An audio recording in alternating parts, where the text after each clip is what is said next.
Hello and welcome to Passover News. All week we are going to be checking in with our reporter out in the field who's going to keep us up to date on the latest.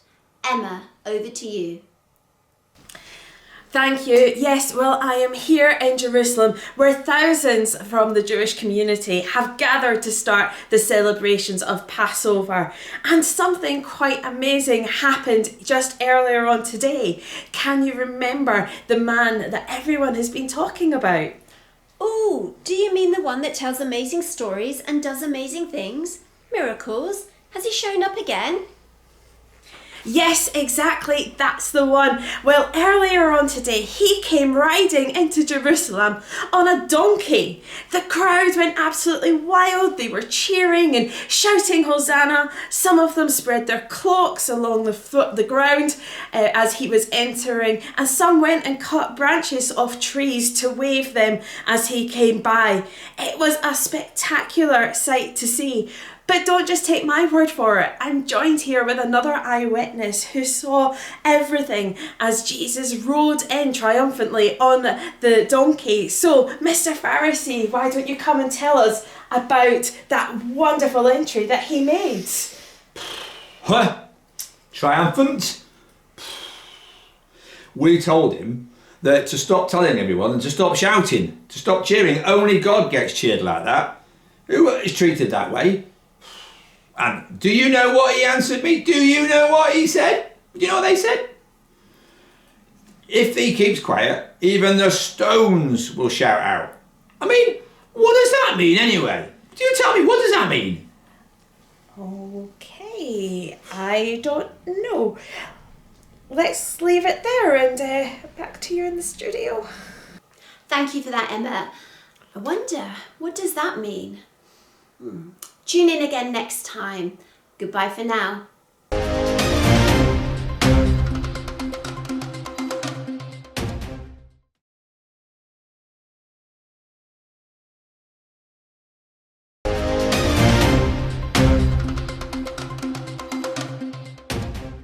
Hello and welcome back to the news. So many things have been happening this week during Passover celebrations, so let's find out what's been going on out in the field. Emma, what's happening there? Thank you. Yes, and good evening. Well, celebrations are well and truly underway here in Jerusalem, where all over the city people have been gathering to share together in the Passover meal. I'm joined now by a servant girl who actually was in the room with Jesus and his friends. So what can you tell us about the meal that you've just served Jesus and his friends with? It was Jesus. He was there with all his friends and it was so exciting. Okay, breathe. But I put the bread out and the wine, and then he picked up the bread that I had served him, and he broke it and he said, "This is my body broken for you." Thought that was a bit weird, but anyway, they shared it out, and then the wine that I served them, and he picked that up, shared it out, and he said, "This is my blood shed for you." Little bit odd, but anyway, and then he said something really, really strange like, what was it? Do this in remembrance of me. Anyway, but it was the bread and the wine that I'd served him, and all his friends were there and they were chatting and having a great time, and then one of his friends got up and he left, and what was his name? Judas? I think it was Judas. He left, and then, anyway, but it was, have you met Jesus yet? You should meet Jesus. He's so amazing. And it just feels so good when you're near him. Oh, it was so great. Okay, right, well, there you go, but that seems interesting, and I wonder what Jesus meant with the bread and the wine. Anyway, back to you in the studio, Claire. Thanks for that, Emma. I wonder too, what did Jesus mean about the bread and the wine? Well, tune in. What? Oh, Jesus has been arrested? How did that happen? Back to the field. Emma, what's going on there? Okay, I'm here. I don't know what's going on. I don't even know who I can talk to. Oh, excuse me, hello? Could you just come and tell us, what's happened here this evening? Jesus, he's been arrested, and Judas, he's friend. I thought he was his friend. He betrayed him. He told them where to find him. And now he's on trial with Pilate, and it just doesn't make sense. I just... Okay, well, seems like there's still a lot of confusion, and I think it's going to be a long night. Back to you in the studio, Claire. Thank you for that. We will stay with the news as events unfold because this is extremely important.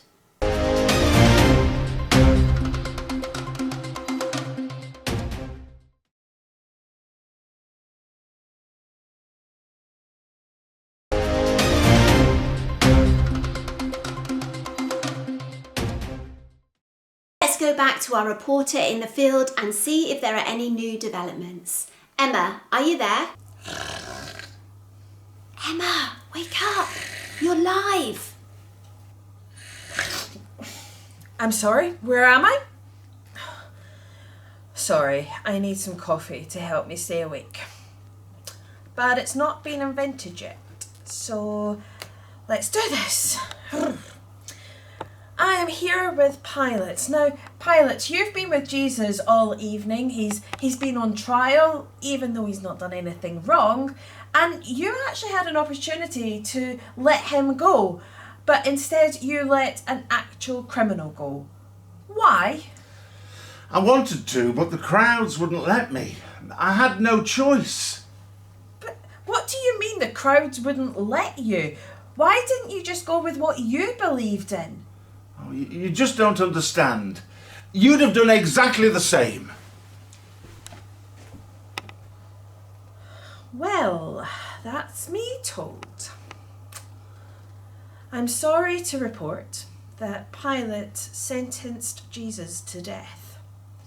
Earlier this morning, Jesus was led up the hill where he was put on a cross. Wait, where'd you go?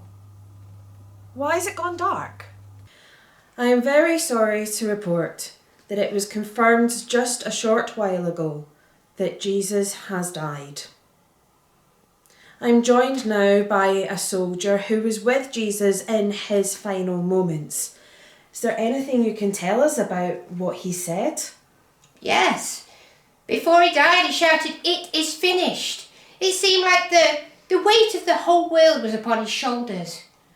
I can't think about it anymore. Well, thank you. It certainly is a very sad day. Back to you in the studio, Claire. There's some tissue. Just thank you. Okay.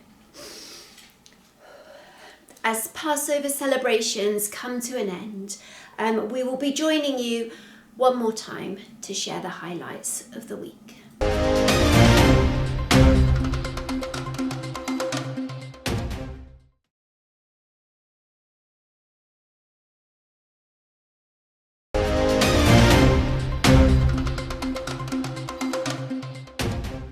Spectacular has happened. It's amazing. I will not keep you waiting. Emma, over to you. Well, Claire, you're not going to believe this. He is alive. Jesus is alive.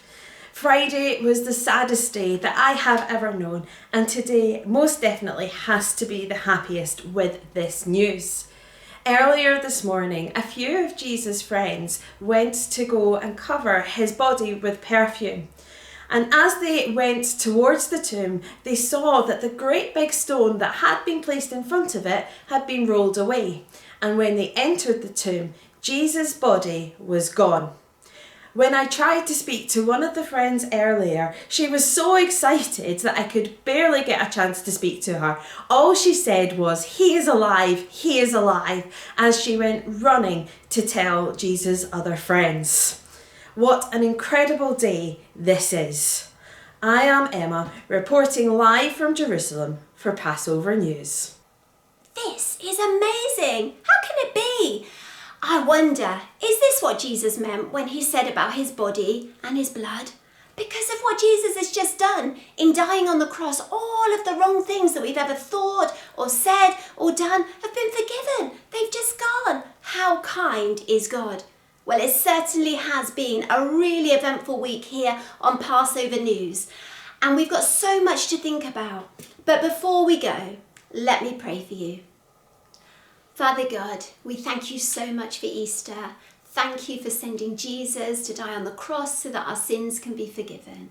And Father, we pray that this Easter you would help us to remember the true meaning of Easter and all that you've done for us. Help us all to have a lovely Easter. Amen.